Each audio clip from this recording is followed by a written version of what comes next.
ارحم نفسك، ارحم نفسك.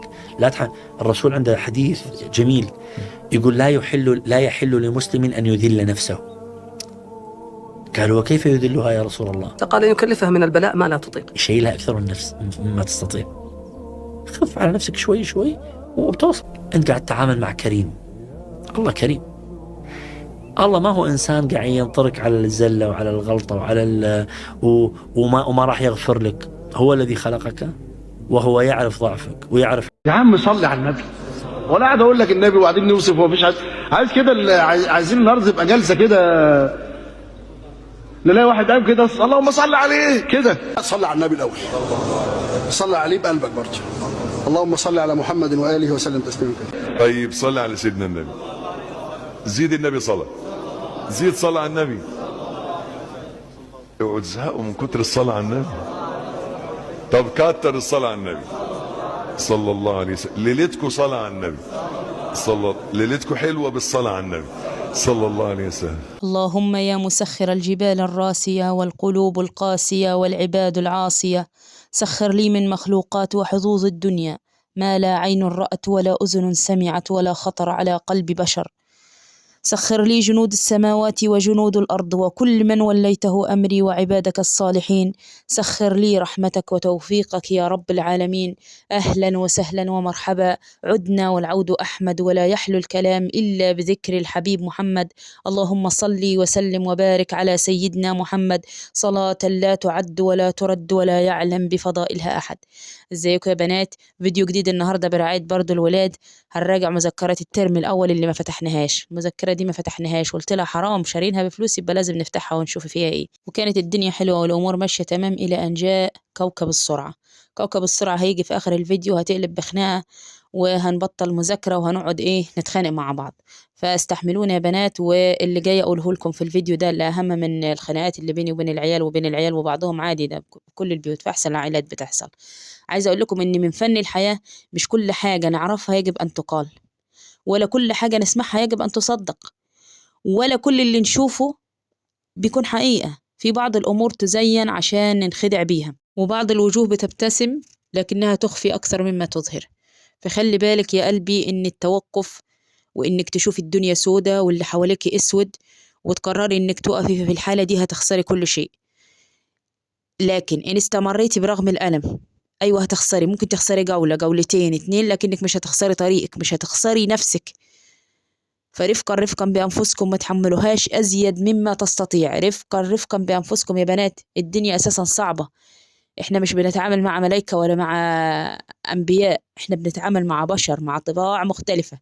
والبنات اللي ما بتفوتش، اللي مش عارفة تفوت، اللي مخ مش عارف يفوت، وقفلهم على الغلطة، وقفله على الكلمة، وقفلها على البصة. انت كده عدوة نفسك أكتر ما انت بتضري نفسك أكتر ما بتضري غيرك. فرفقا بأنفسكم، ما تبقيش، قلت لكم ما تبقوش زي الميكروسكوب مدققين في كل كلمة ومدققين في كل حركة ومدققين في كل فعل. خليكي بس زي المرآة بتعكس اللي هو قدامها، اللي شايفاه وخلاص. واحدة ترد عليا بقى وتقول لي طب ما أنا شايفة وحش. طب سمعونا الصلاة على النبي. اللهم صل وسلم وبارك على سيدنا محمد صلاة لا تعد ولا ترد ولا يعلم بفضائلها أحد. ارفعوا الفيديو يا بنات بالله عليكم باللايك، ساعدوني شوية في القناة عشان الأمور إن شاء الله تمشي على خير يا رب. ربنا ييسر كل أمر عسير. واحدة بتقول لي أنا مش شايفة إلا وحش، يعني المرآة مش شايفة إلا الحاجات الوحشة، إلا الحاجات الوحشة. في الحالة دي يا قلبي لازم يكون عندك ليونة في التعامل. ليونة في التعامل، بتتعاملي بالعقل مش بالعاطفة. تعاملوا بالعقل يا بنات مش بالعاطفة. يعني أنا مستنية طبطبة ومستنية حنية ومستنية الناس السامة والناس الوحشة دي تتغير، والله ما يتغيروا. والله لو اتحطوا في ماء مش هم بعينهم كده. طيب أنا إيه اللي مفروض عليا؟ أن يبقى عندي ليونة في التعامل، أتوقع الوحش، ما انتظرش الحاجة الحلوة من حد. الأول أنا أكتر درجة من درجات السلام النفسي إني أنا اللي طبطب على نفسي، أنا اللي أسمع نفسي، أنا اللي أشكر نفسي، وأنا اللي أشكر نفسي، وأنا اللي أمدح نفسي. يعني إيه؟ عشان تواجه شوية ضغوطات أو شوية ناس سلبيين أو شوية ناس سيئين تقولي لي أنا هفقد عقلي من الضغوطات اللي أنا فيها. اللهم صل وسلم وبارك على سيدنا محمد. كسبنا الصلاة على النبي. لما تفقدي عقلك حضرتك إيه يعني؟ الأمور هتتحل؟ ايه الدنيا بالنسبة لك هتبقى ايه؟ من سيء لأسوأ لأسوأ. ده مش هتبقى دنيا اساس، هتبقى في حتة تانية. يا بنات بالله عليكم ما تقطعوش الصلة بالله. يا بنات إن الله لا يعجزه شيء، تمسكوا بالله، والله العظيم لا يعجزه شيء، والله العظيم كله عند الله هين، والله العظيم فيه أعتل من الناس اللي معاكي دي السميين المؤذيين دي، فيه أعتل منهم وراحوا في 60,000.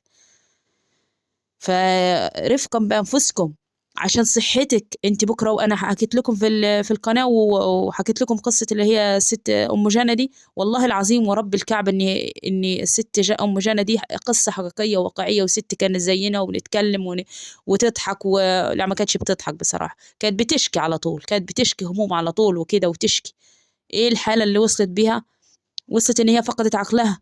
طب وايه برضه اللي فقدت عقلها؟ بناتها كان شكلهم يصعب على الكافر، وسبحان الله، الله اعلم بيها بقى ايه اللي جرى لها. الامور مش كده، الامور لا تنحل كده. يعني سبحان الله، فيه ظروف اقسى منك، وناس عايشه في اقصى واقصى ظروف اكثر صعوبه منك. الجائي بالله، تمسكي بالله. ربنا سبحانه وتعالى بيقول: وهو الذي ينزل الغيث من بعد ما قنطوا وينشر رحمته وهو الولي الحميد. أيها الموجوع صبرا إن بعد الصبر بشرى، أيها الباكي بليل سوف يأتي النور فجرا، أيها المكسور قل لي هل يديم الله كسرا، يا عزيز القلب مهلا إن مع العسر يسرا. يا بنات إن مع العسر يسر. العسر اللي انتوا شايفينه ده والله العظيم في ميزان حسناتكم، والله العظيم يعني هيكلب لكم حسنات يوم القيامة. يا بنات تعاملوا مع الله إن ده ابتلاء، والابتلاء لا يزول إلا بالرضا. ارضي وادعي والجئي لله وكوني أقوى من ذلك. الحياة مش عايزة الطري، الحياة مش عايزة الناس الرخوة، الحياة عايزة الصلب اللي يقف إن هو لازم يمشي، لازم يكمل. والله العظيم يا بنات ما تقعي ما حد هيسمي عليكي، وما تحصل لك حاجة ما حد هيسمي عليكي. وعشان الأطفال اللي في رقبتك دول، عشان الأطفال يعني سبحان الله مديهم ربنا ليك، يمكن دول نعمة يا ستي، يمكن دول اللي هينصفوك لما تكبري. وبعدين لا تقطعي الصلة بالله، ما تقطعيش الصلة بالله. العالم مع الله عالم جميل جدا يا بنات. لما تنعزلي انت ايوه ماشية مع الناس وبتعامل وصباح الخير وصباح الفل والكلام ده، لكن علاقتي مع الله شيء تاني، علاقة تاني، علاقة يعني تأخذك لحاجات روحانية. اهو جاء كوكب السرعة وهتقلب خناق. فاللهم صل وسلم وبارك عليك يا حبيبي يا رسول الله. والله العظيم يا بنات ما فيه ظلام بيدوم، لازم بعدها الصبح هيطلع. فرفقا بأنفسكم، صحتك إلا صحتك، نفسك إلا نفسك. قومي صلي وتوضي. جالك الشيطان عايز يحزنك، لازم يعيشك في الحالة السلبية اللي انت فيها والحالة النفسية الوحشة اللي انت فيها. استغفري واستعيذي بالله، قولي أعوذ بالله، وإن قدرتي تقومي من مكانك قومي، إن قدرتي تتوضي يبقى خير وبركة، صلي ركعتين، اقري، امسكي مصحف واقري، مش قادرة تقري صلي على النبي. ولا نقول وداعا ولكن إلى لقاء.